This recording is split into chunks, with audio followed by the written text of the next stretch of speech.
While Milan was put under lockdown earlier than the rest of Italy, the entire country is now in its second week of total lockdown. People are allowed to leave the house only out of strict necessity, and police officers are patrolling the streets and randomly checking on who is outside and why. In the UK, there have been at least 1,500 cases, although the real number is estimated to be much higher. The government only recommends that those most at risk get tested for the virus. Up to Wednesday morning, 387 cases of coronavirus have been detected in Greece. 70 of them have been hospitalized, while 11 of them are in intensive care units. 5 people in total have lost their lives due to the virus. Also, 2 villages in Greece are in mandatory quarantine. The biggest challenge people are facing right now has to do with childcare and taking care of the elderly under such restrictions. Also, some people are required to go to work and in doing so are constantly and continuously exposed. Fearing collapse, private hospitals have been asked to cooperate with the public health system, and to show support to all the healthcare workers, people are going to their windows every night and giving them a big round of applause. So far, things are still pretty calm in Germany. There's no curfew like in Austria or Italy, so people can still go outside, even if the streets are a lot less busy. However, the biggest problem is that there are not enough tests to go around, which means that even if you've had confirmed contact with a carrier, authorities will essentially just tell you to go home and wait for symptoms. And this has caused a lot of uncertainty because people have no way of knowing whether they are infected or not. One of the biggest challenges we're facing is the immense pressure healthcare workers, self-employed people and supermarket workers face. Unique in the Netherlands is that on Sunday, the government announced all restaurants, sex clubs and weed shops would be closed within 30 minutes. That caused a huge run on coffee shops where weed lovers had to wait in massive queues. However, due to concerns over the effect the measure would have on illegal drug dealing, coffee shops were opened again the next day. Prime Minister Boris Johnson changed the government policy on Monday evening from one of herd immunity to total containment, involving new quarantine measures. These include avoiding all unnecessary travel and contact, including staying away from public places such as pubs. So the general feeling is that the government didn't act quickly enough, but the main concern now has to do with people's economy. Some workers have been put on suspended leave and there are fears of big redundancies, while the self-employed are demanding the suspension of tax pay as they can't perform their job properly under these circumstances. To counter the impact, the Italian government has approved a 25 billion euro package to support the health system and help businesses and families. Local authorities have called for more aid and even stricter measures to contain the virus, especially in the less equipped south. There, people fear the virus might be spreading even further due to people who escaped the north when it was first quarantined. Still, people seem to trust the government, at least for now.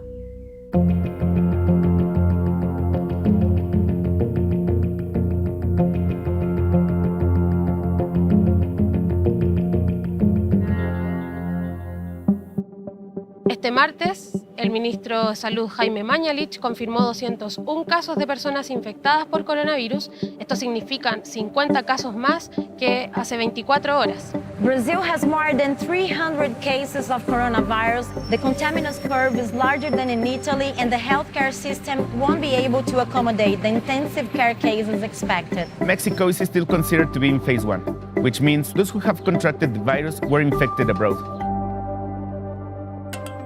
Los desafíos con los que estamos viviendo los argentinos son con el sistema de transporte y también en los hospitales donde todavía va llegando cada vez más gente. Getting infected is not even the greatest fear at the moment. 57% of Mexican jobs are informal and unregulated. This percent of the population will surely be reluctant to stay inside their homes. One of the biggest challenges in our country is the lack of empathy.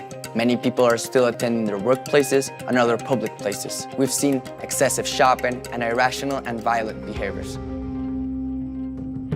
El gobierno de Sebastián Piñera pareciera no saber manejar esta crisis. Están más enfocadas en proteger los negocios de la élite que en proteger a la mayoría de la población. The government is faced with a lack of credibility, with a strong public sentiment, that they are taking the matter lightly, and the number of cases presented by President López Obrador are not entirely truthful. President Jair Bolsonaro keeps disrespecting the norms, saying that the epidemic is only hysteria. He attended pro-government demonstrations over the weekend and anticipated that he will throw a birthday party in the coming days.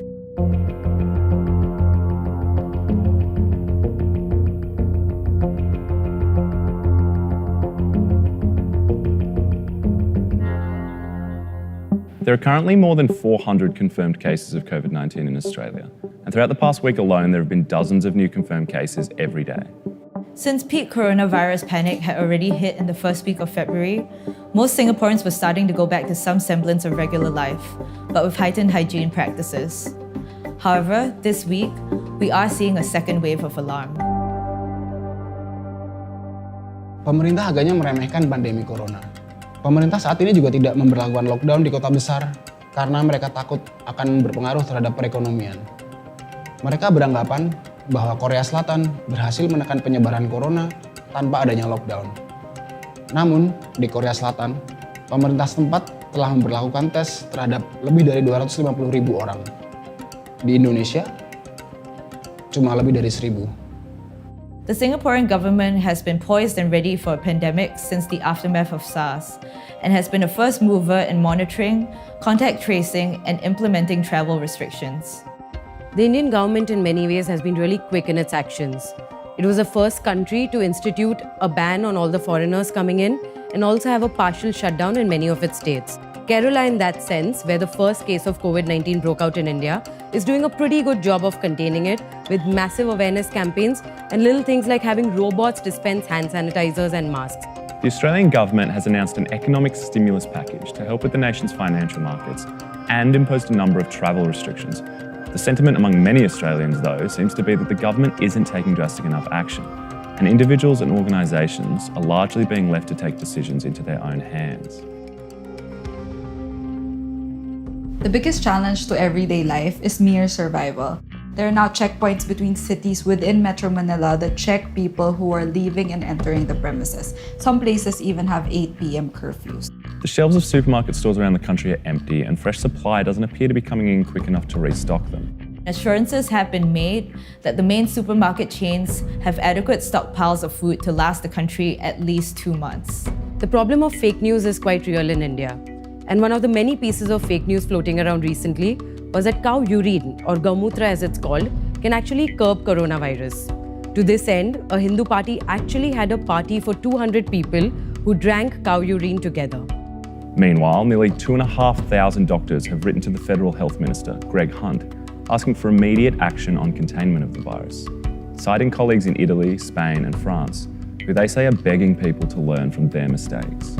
People don't really know what to do if symptoms do show up. There are just 52 testing centers for a country of 1.2 billion. And there are reports of quarantine facilities being extremely filthy, which is why people have run away from quarantines as well. With jobs getting cancelled and events being postponed, many people are struggling to maintain their sources of income. And in terms of safeguards and benefits, this is one area that the government seems to have overlooked. I'm lucky enough to be able to work from home, but most people fear losing their income because industries have suspended work. Those who do still have jobs can't go to their workplaces if they don't have their own vehicles. Filipinos have always wanted traffic-free roads, but not like this.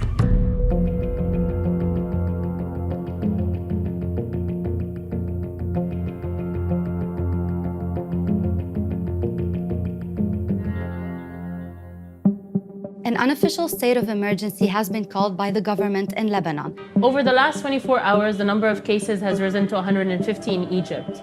However, it is hard to know the real extent of the outbreak given the existing healthcare system and how much it's struggling. The Iraqi government had decided to close the borders with Iran, the main source of COVID-19 presence in Iraq. There have been a number of drastic changes that have taken place this week. UAE Airlines have temporarily suspended flights to over 30 destinations, and entry visas into the country have also been temporarily suspended. At the end of the day, though, Egypt has a problem of scale. 100 million people exist in 240 cities, in thousands and thousands of villages, which will make it harder to contain the disease. We have a problem with healthcare. We can't get enough resources and funds. Most of the markets are now out of stock, and the merchandise prices are more expensive than before. There's no access to Skype or video conferencing through FaceTime or WhatsApp or Google Hangouts, which has made working from home really, really tough for a number of people. We have a new lab that's being built and will be boarded by Chinese laboratorians from China who will help us to test. Although many have criticized the Egyptian government for its slow response, in the last 24 hours it has finally announced paid sick leave for public sector employees. As for the private sector, many companies have already begun implementing working from home and other measures. The UAE government announced a $27 billion stimulus package to help boost the economy. This includes subsidies on water and electricity bills for both residents and citizens. And this has been received really well during these hard times.